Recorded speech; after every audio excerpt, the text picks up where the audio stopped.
هلو جريد 6. النهاردة أنا جاي أتكلم معاكم في lesson 4 and 5 في unit 1 عن الإيميل اللي بعتته دنيا لليلى علشان تتكلم فيه عن حياتها الجديدة في اسكتلند. New life in Scotland. New life in Scotland. الحياة الجديدة في اسكتلندا.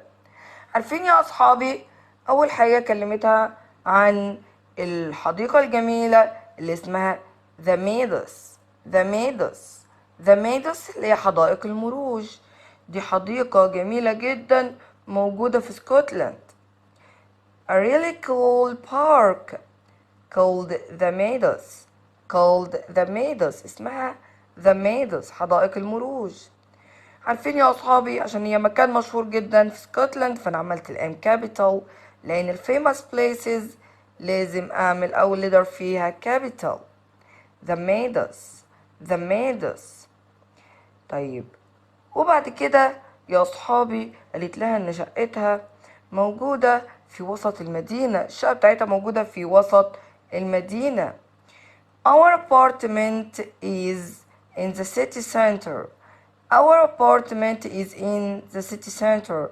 يعني شقتهم موجودة في وسط المدينة. وقالت لها كمان إن الشقة يا صاحبتي موجودة في الطابق الثالث. It's on the third floor. It's on the third floor. يعني إنها في الطابق الثالث. الحديقة بقى اللي هي اسمها The Meadows على الجانب الآخر من الشارع. The park is on the other side of the street. The park is on the other side of the street. الحديقة على الجانب الآخر. So لذلك we have a great view. لذلك احنا عندنا منظر رائع. ليه؟ عشان الدنيا كلها شجر وجميلة.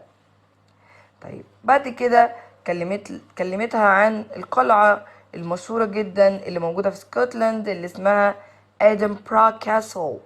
إدنبرا كاسل. وعشان هو famous place يا أصحابي فأنا عملت الإي كابيتال والسي كابيتال اللي في كاسل. إدنبرا كاسل. قلعة إدنبرا. It's a famous castle in Scotland. It's a famous castle in Scotland. هي بتشوفها يا أصحابي من الشقة بتاعتها. In the distance في الأفق، يعني على مسافة بعيدة. We can see the famous Edinburgh Castle. In the distance we can see the famous Edinburgh Castle. في الأفق أو على مسافة بعيدة نستطيع أن نرى قلعة إدنبرا